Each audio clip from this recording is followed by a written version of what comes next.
Cowboy fans and YouTubers? It's that VA Dallas Cowboy fan coming back at you, getting blinded while driving to work. But that's besides the point. This video, I'm listening to the Max Kellerman show on the way to work. And, you know, the whole thing about today, Deshaun Watson officially has decided to turn in a formal request for a trade from the Houston Texans. Now, this is a very peculiar offseason in a lot of regards. Last year, we had the pandemic come in, but a lot of stuff got to be finished and finite, like the combine, before you had to worry about, you know, the draft and all that. So it was kind of easy to get a gauge on people. You had your pro days, and you kind of knew about all the players coming out. This year, you've had opt-outs. You've had players that didn't exactly perform up to standards like they would have any other season. You had players that exceeded expectations. But now you have players, quarterbacks, top tier guys that are in like the top 5, top 10, maybe even top 15, asking for trades or going to be free agents, and their futures are unknown. That's like an offseason that's never happened before when you think back. You've never had this many top tier quarterback options just being out there available. And, you know, teams don't really get the benefit of watching all the film. Well, they can see all the film they want, but they didn't get to see all the quarterbacks that they've wanted. You know, you've heard the top 3 names, Zach Wilson, Lawrence, and Fields. But after those 3, you haven't really heard too much about any other college quarterbacks coming out that might be good. And if they're not, they're day 2, day 3 undrafted guys. You haven't heard pretty much anything about those guys. But when you can draft those guys, they're unknowns. But you got a Matthew Stafford. Sure, he's up in his 30s, but he's going to be available. You got Deshaun Watson, who's not. He's in his 20s. Yeah, he sure just got a big payday, but he could change an organization around easy. He's going to be available. Well, maybe not, because Houston still owns the rights and they could refuse to trade him, but then you're going to have a disgruntled quarterback who may hold out. You have, and by the way, Houston, thanks to their last coach GM, traded away all their future first-round picks and second-round picks for this draft. So where they would have been 3rd in the draft coming up this year and could have easily drafted a new quarterback, it's all gone, up in smoke. They don't even have a shot at that no more. So now you're kind of stuck with Deshaun Watson or nothing. I don't even know who the backup in Houston is. I know the 3rd string guy was McCown, because he interviewed for the head coaching job, which is bull. He shouldn't have been able to do that, but I guess they'll do anything. But yeah, Aaron Rodgers, his future is up in the air, but I really don't think he's going to leave Green Bay. That's ridiculous. Roethlisberger in Pittsburgh, he's more than likely going to come back and finish out his contract. I think he's got 1 more year on it, but you never know. He may want out or retire or something. So it's just so much uncertainty in the quarterback room. And you see, I didn't mention a name because he's technically our quarterback. And a lot of people don't seem to want him. And yet they want to move laterally and just get Deshaun Watson.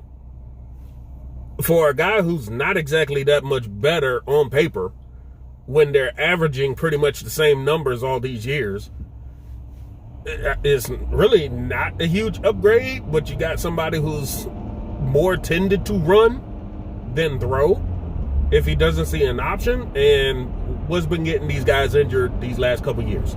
Running and getting hit and landing in awkward positions. So, man, this offseason is definitely the silly season. I mean, the fact that Houston decided to go with a guy in Culley, David Culley, who, as a head coach, I don't know. I don't know. It's less about X's and O's than having somebody who can lead men, basically. They could care less about X's and O's with this head coach. J.J. Watt, he may want out soon because he's probably tired of this. I mean, a lot of organizations, this is a turning point. Last year was something, but this, oh man, this offseason is off kilter by a long shot. It's going to be bombshells coming. And with a salary cap that's actually gone, excuse me, it's gone down from the previous years thanks to the pandemic, but it should still be enough for teams to do what they got to do if they know how to work money. But it's just going to be a strange offseason this year. I can't wait. I mean, the Cowboys have had since the end of the season to sign their quarterback, and as usual, they procrastinate. They're going to wait to the last minute, like they always do. And the Jones family, nobody can understand those guys. They used to be able to get it done, but nowadays you just got to question everything they do. It's not money reasons. It's basically nothing to do with the players most of the time. It's always the front office holding everything up. But that's where we are. Jason Witten's going to retire. Tony Romo's going in the College Hall of Fame. Some people tried to take cracks at Romo and Aikman for the championship games, saying they should have gone at the coaches harder for making some of the boneheaded calls they made at late in games. But if you know these guys, they're not those type of guys to come off negative like that on air, especially. Come on now, stop it. You just want to see a Cowboys ex-player go off on somebody and look dumb in front of the whole country. Not going to happen. But that's all I wanted to talk about. It's just going to be something crazy. A guy called into the Max Kellerman show and said he'd give up the Detroit Tigers. He'd give up the Pistons. He'd give up his girlfriend and a dog to get Deshaun in Detroit. You gave up all sports teams and your family and friends for one guy. Really? Really? You know this is a team sport, right? And one guy may or may not turn the whole franchise around, but good Lord. And that's another thing before I leave. Thinking that Tom Brady turned the whole organization around on his own is a bunch of bull. He turned it into New England South without a overbearing head coach. That's all he did.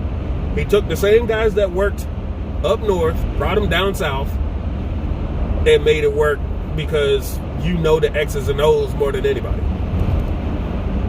It's not hard to do when you got ready-made players already on the team, right? It's not like you had to give up anything to make this team. So, you know, it is what it is. He's in the Super Bowl just like the NFL wanted.